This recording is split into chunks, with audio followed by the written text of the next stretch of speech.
Hei visiem! Nu, ko Premjerlīgas pirmā kārta ir noslēgusies, tas nozīmē to, ka ir laiks atskatīties uz notikumiem tajā, kā arī atskatīties uz pašu galveno, un tas ir Latvijas Fantasy līgas Premjerlīgas Fantasy līgas notikumi. Tātad, pirms mēs sākam, gribu parādīt jums vienu video, kurš ļoti teicami raksturo šīs sezonas sākumu, un es teiktu arī, kad noslēdz veselu ēru. Nu jā, Keins ir devies prom, viņam bija grūti izvēlēties, es domāju. Viņam noteikti bija ļoti grūti izvēlēties, jo viņam izvēles nebija daudz. Bet, lai arī viņš bija lojāls komandai un neizteica nekādas ultimātas, tomēr jā, viņš ir devies prom, viņu ir nopirkusi Münchenes Bayern, kura naudas maisiem ir atnākusi un dabūjusi viņu prom. Es domāju, ka Keina laiks bija pienācis doties kaut kur tālāk, ja viņš grib attīstīties tīri kaut kādu sasniegumu ziņā un ne individuālā ziņā. Jā, viņš būtu labojis Premjerlīgas vārtu rekordu, bet vai tas viņam ir galvenais? Jā, viņš šobrīd ir savā pīkā, kā saka.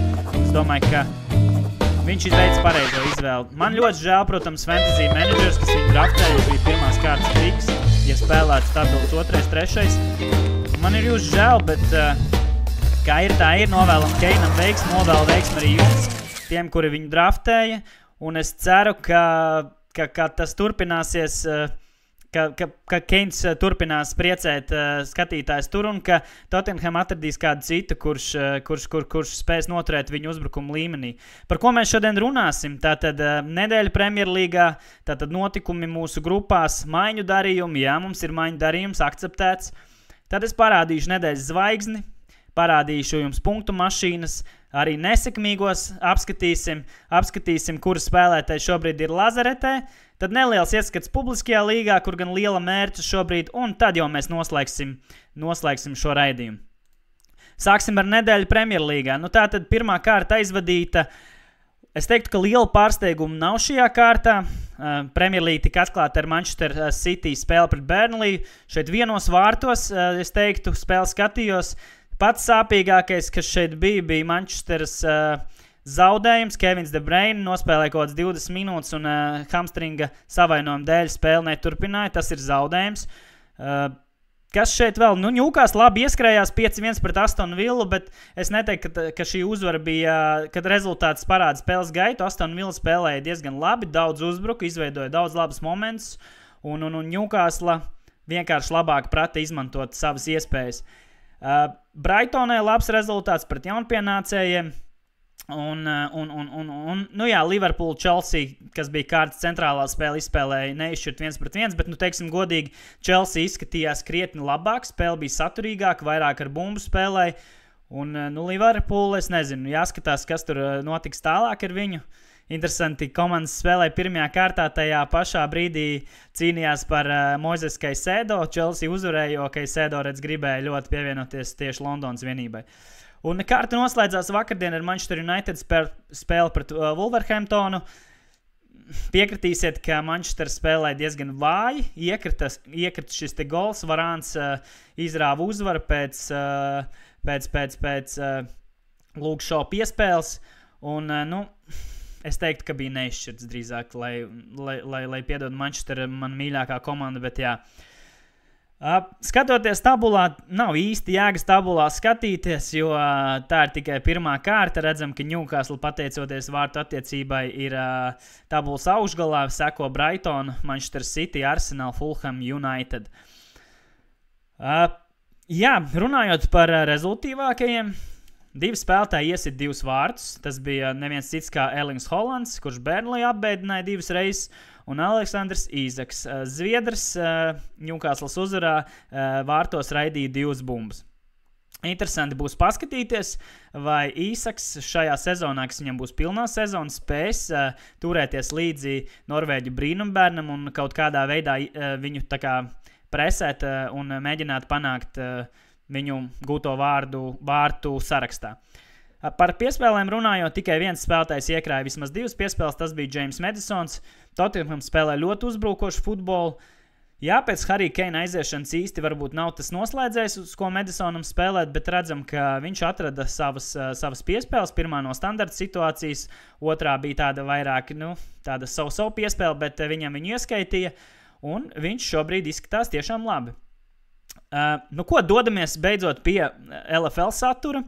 Sāksim ar A grupu. A grupā spēlēju arī es, mana komanda ir Riga Kings FC. Tātad redzam, apakšā ir tabuliņa. Pelēkā krāsā ir iekrāsots uzvarētāju komandas, gaišās ir zaudētāji. Šeit es gribu izcelt vienu dueli, Varkaļu ezernieki pret Lodes ķieģeļiem. Ķieģeļiem pietrūka 1 punkts, lai noķertu ezerniekus, un viņi skrēja pakaļ pēdējā naktī, tomēr pietrūka punkti no Sančo, viņš izgāja uz maiņu, bet nebija. Sančo nevarēja viņam palīdzēt, diemžēl.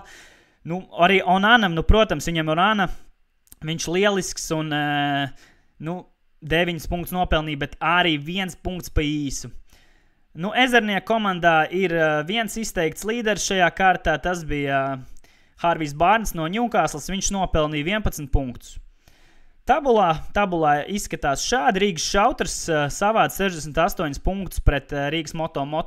Šajā Rīgas derbijā diezgan pārliecinoši sagrāva savu pretinieku un tādējādi ir nosēdies arī A grupas pirmajā vietā. Tas gan šobrīd pēc pirmās kārtas, tāpēc tur nekas tāds īpašs pagaidām nav ko izcelt.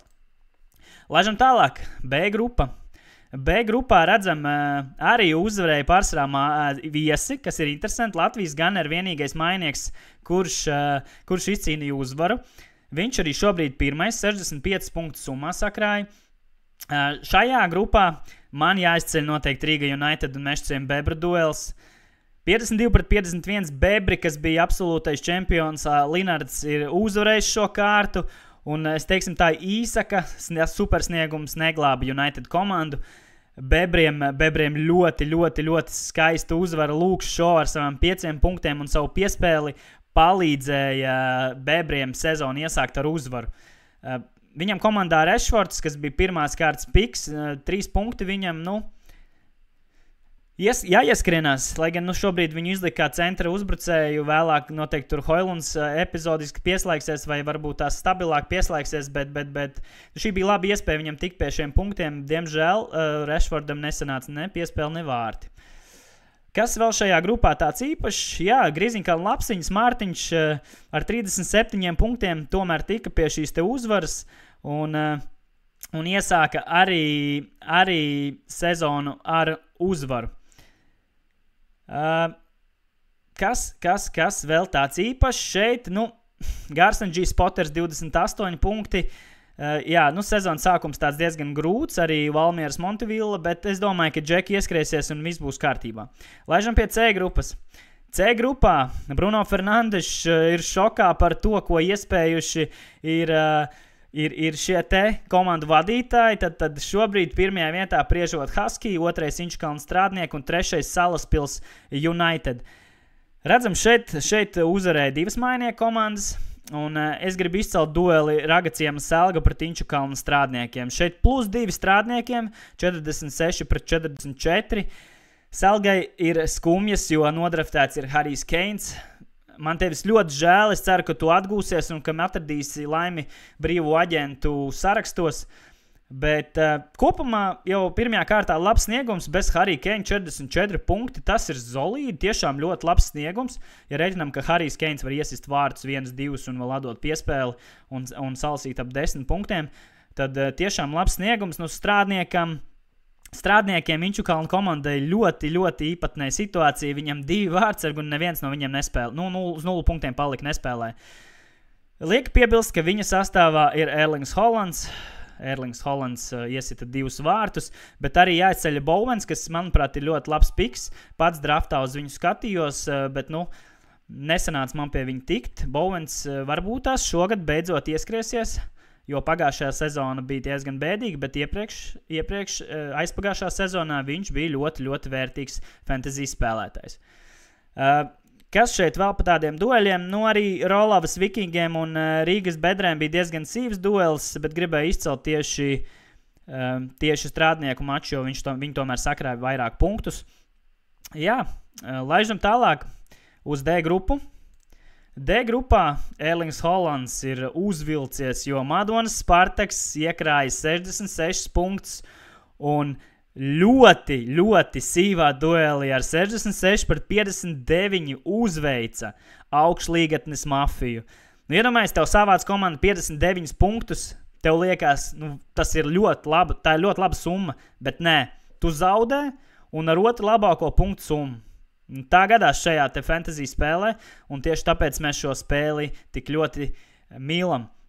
Šajā grupā izcelšu Austevoll Handicaper un Vitsals zinātnieku dueli.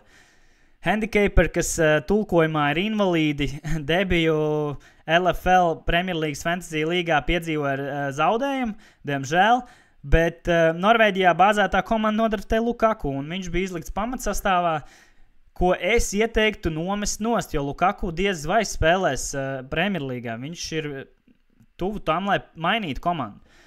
Viņam metīs keša aizsardzībā ar -1, kas arī iegrieza šajā duelī, bet arī Matīsam un zinātnieku komandai bija diezgan veiksmīgs vakardien Lūks Šo viņam komandā, un bez šīs te piespēles varbūt pat nebūtu sanācis. Lai gan labākais komandā bija Luis Dias, kurš Liverpools neizšķirtā ieguva gūtos vārtus, un tādējādi zinātnieku rindās bija labākais fantasy spēlētājs šajā nedēļā. Jā, pagaidām vadībā Madonas Spartaks, 2. vietā Ikšķils Enkur, 3. ir Ventavas Vilki. Viesīts Brieži ar Ediju pie stūras šobrīd ir 4. bet uz viņam papēžiem min Čoms Matīs ar zinātniekiem. Dodamies tālāk. E grupa. Pēdējās grupas apskats. Šeit mans labs draugs Andris ir 2. vietā. Andri, apsveic tevi pēc pagājušās sezonas ļoti labs starts. Ļoti labs starts mīnus papēžiem tur Rīgas Ēveles dēliem, kuri ar 52 punktiem šobrīd 1. vietā. Viņam labāks overall rādītājs kā tev. Šajā grupā izcelšu dueli starp Pils Brašuļiem un Ādažu Spurs. 45-43 Ādažu vienību uzvarēja. Hīlai bija labas iespējas pēdējā naktī uzvarēt, jo viņam spēlēja Rashfords, Mounts, bet tas nenotika. Mounts vispār izskatījās slikti. Šis papildinājums izskatījās tiešām slikti, bet sezona ir sākusies un noscīti te vēl turpinās sagatavošanās posms Premjerlīgas komandām. Harvijs Barnes arī viņam komandā ielēja 11 punktus, un tas arī nelīdzēja. Ādažiem pretī aizgāja Madisons un Hollands, kuri kopā savāca 22 punktus un nodrošināja uzvaru 1. kārtā. Andris ar 51-25 pārliecinoši sagrāva Saukas Bifeļus, manu pagājušā gada pretinieku A grupā, un šeit vēl gribu pieminēt arī Rīgas Ēveles dēlus, kas arī pārliecinoši uzvarēja Bausku Lielos Zeltas, kam arī debija pie mums ir šajā gadā. Kaut kā tāds atskats uz grupām, un dodamies tālāk pie maiņām. Ir oficiāli apstiprināta viena maiņa. Šī te grupa, kurā notikusi šī maiņa, ir B grupa. Tātad Kristaps nosūtīja piedāvājumu Mārtiņam, un Mārtiņš nenokautrējās to apstiprināt un pieņēma Bugatieru piedāvājumu. Tātad Bugatieri sūta Kevinu De Bruyni un Avoņī pret Lukasu Paketu un Hojlundu. Zinu, ka Hojlunds tika pacelts no brīviem aģentiem, kas nav pārsteigums, un šeit ir ļoti interesanti.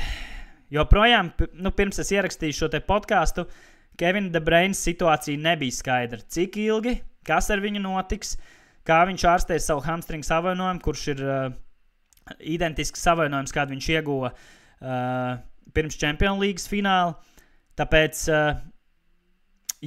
būs interesanti. Jāskatās, kāds būs timelines De Bruynem. Ja De Bruyne atgriežās aptuveni, oktobrs, tad es domāju, ka vienos vārtos apsveic Griziņkānu Lapsiņas, tu esi izcels pilno lozi. Protams, šī maiņa vēl ir jābalsot. Šeit vēl iesaistīsies komandu vadītāja grupā un lems par šīs te maiņas likteni. Bet, runājot par Hojlundu, es nezinu. Viņš ir talantīgs, viņš ir tiešām prospekts, bet vai viņš spēs šajā sezonā vilkt Manchesteras priekš un sist vārtus? Jo, viņš ir uzbrucējs, būsim godīgi, viņam ir jāst vārti. Viņu salīdzina ar Holanu, līdzīgs spēles stils, šeit ir jāgaida no viņa vārti.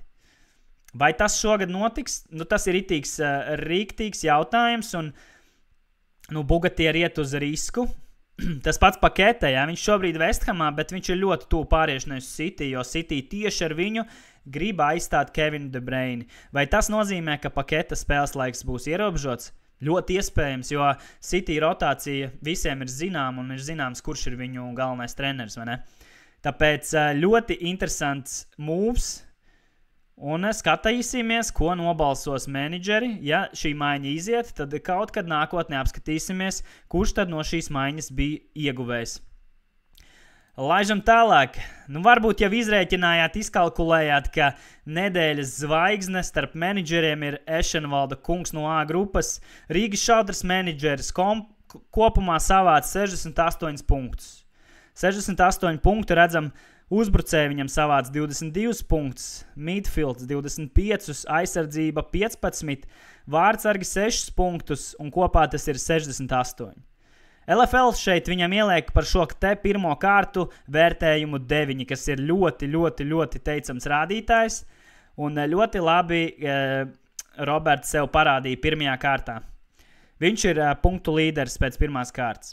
Runājot par nedēļas zvaigznes starp pašiem Premjerlīgas spēlētājiem, šeit mēs neko nevērtējam tā pēc savām formulām. Šeit ir vienkārši, kuram vairāk fantasy punktu. Un tas bija Rafaels Varāns. Lai cik negaidīt tas būtu, Varāns, kurš pagājušajā sezonā visas sezonas laikā guva tikai 1 vārtus, pirmajā spēlē guva vārtus, tika pie klinšīta, nospēlēja 90 minūtes, dabūja 2 bonus punktus, vēl viens netika, jo to viņam nočiepa Ārons Wan-Bissaka, kurš arī aizdīja teicam spēli. Un kopumā savāca 14 fantasy punktus. Mēs viņam dodam 9 balvas par sniegumu. Un apsveicam Varānu, apsveicam Robertu Ešenvaldu ar teicamo sniegumu sezonas ievadā. Tātad ejam tālāk, atgriežamies šeit, šajā slaidā. Jā, ņemšu atpakaļ vārdus par Luke Shaw, viņš nebija tas, kurš atdeva piespēli Varānam piespēli atdeva Wan-Bissaka. Šeit es pārteicos iepriekšējos slaidos, bet tas, es domāju, neko diži nemaina, jo Shaw tāpat dabūja 5 punktus ar visu savu spēli un palīdzēja saviem īpašniekiem tikt pie uzvaras. Ja runājot par punktu mašīnām, šajā kategorijā atskatīsimies uz top 5 katrā pozīcijā. Pēc pirmās kārtas, protams, nekāds šeit liels intereses nav. Starp vārdsargiem labākais ir Leno, Onana Johnstons. Onana, redzējāt viņa debiju, ka sausā spēle.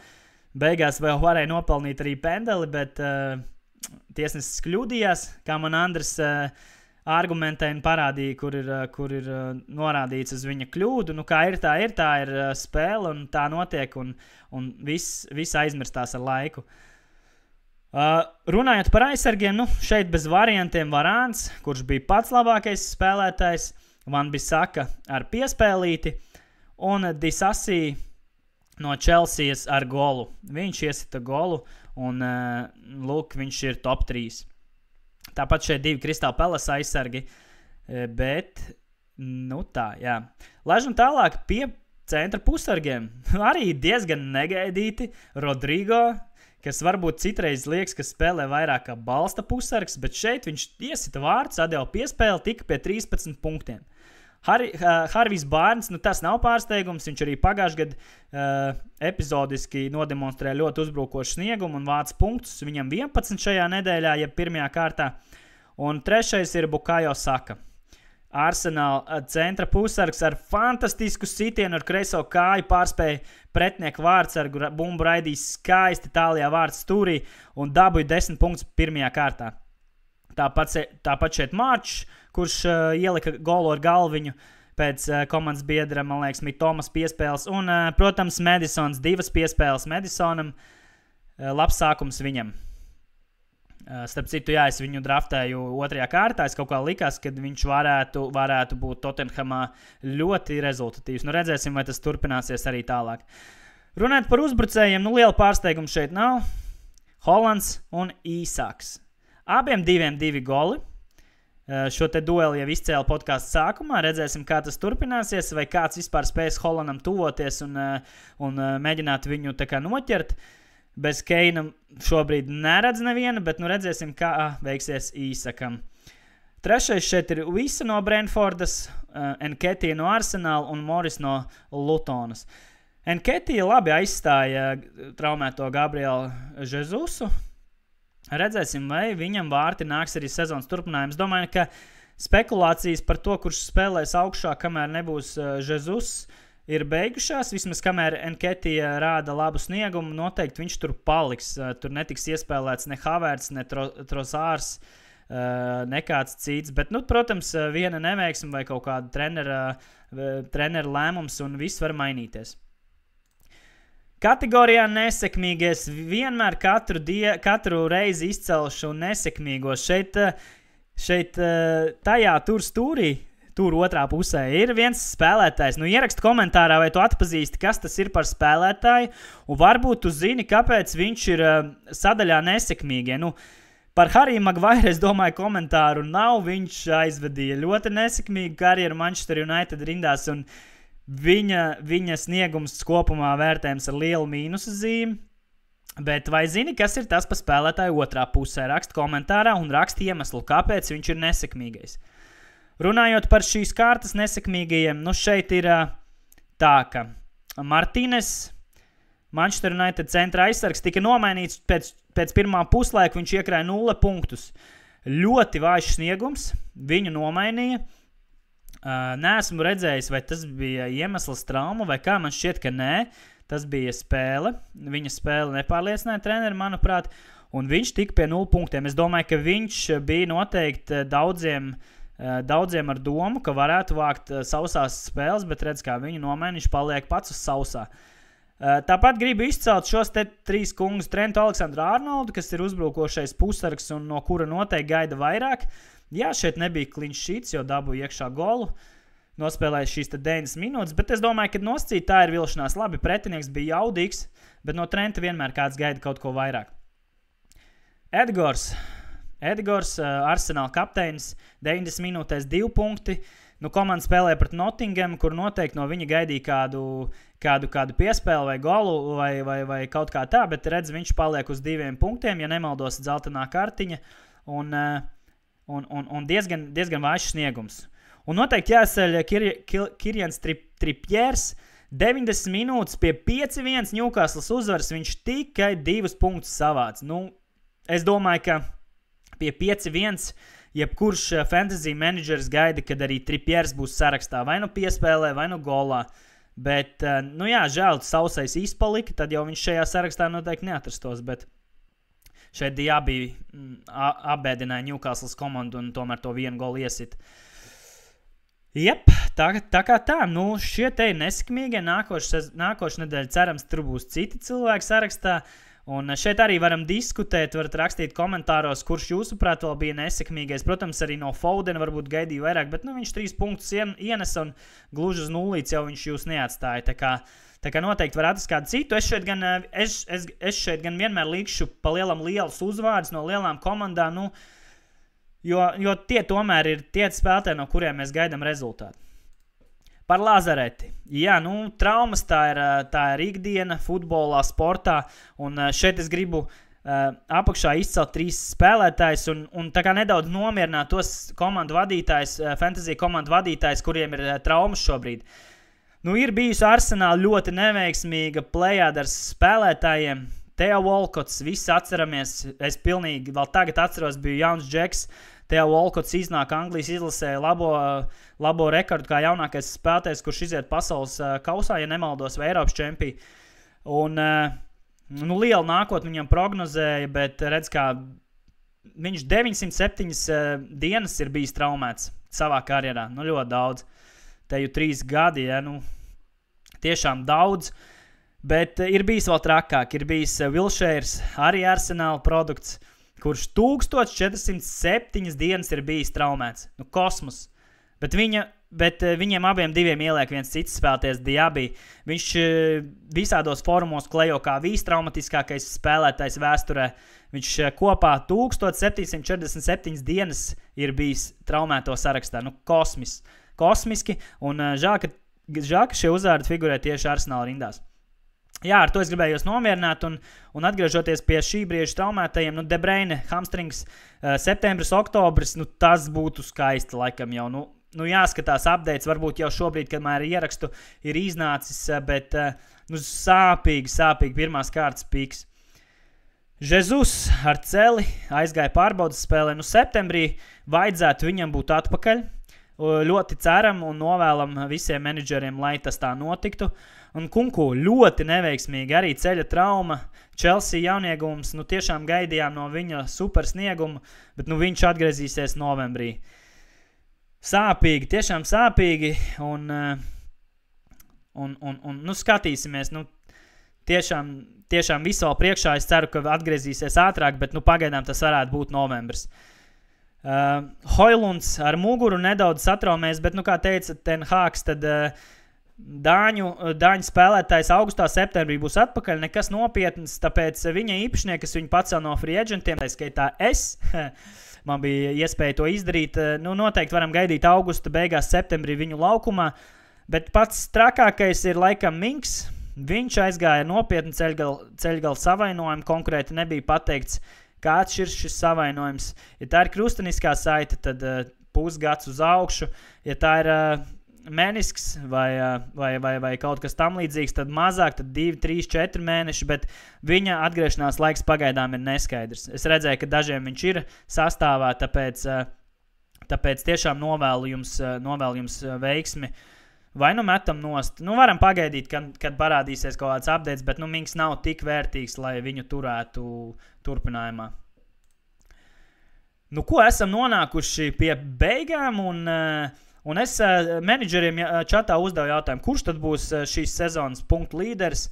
18 atbildes bija par to, ka tas būs Hollands, 6 par Salāhu, 5 par Rashfordu, kāds noticēja arī Sakam, ar 4, kāds savukārt domāja, ka tas nebūs no šī saraksta neviens, un 3 teica, ka tas būs Harijs Keins. Man žēl, man bail, un negribās to Keinu pieminēt, bet tiešām, Džeki, jūs esat garām nošāvuši. Keins, diemžēl, Premjerlīgā šajā sezonā nespēlēs.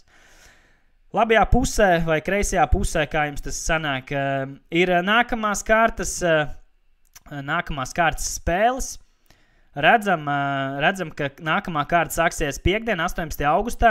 Arī vakaras spēle, tad sekojam līdzi free agentiem, uzlabojam sastāvus, domājam par to, ko jums vajag, ko jums nevajag. Metam nost Lukaku, metam nost Hariju Keinu, metam nost vēl pāris spēlētājs, kuri tika nodraftēti. Arī Tonijas neturēt sastāvā. Janvārs ir tik tālu, tev nav jēgas turēt viņu, jo tev tā pozīcija neatbrīvojās. Un mēs redzējām arī šajā nedēļā, ka daudziem komandā bija tās tukšās pozīcijas, kur kāds pamatsastāvā izlikts un neiziet. Nav tev rezervis, nav ko ielikt. Metam nost, Tonijs, nav. Janvārs ir kosmiski tālu. Noķers kaut kad viņu citreiz. Kaut kā tā. Jā, centrālais mačs noteikti ir Tottenham pret Manchester United.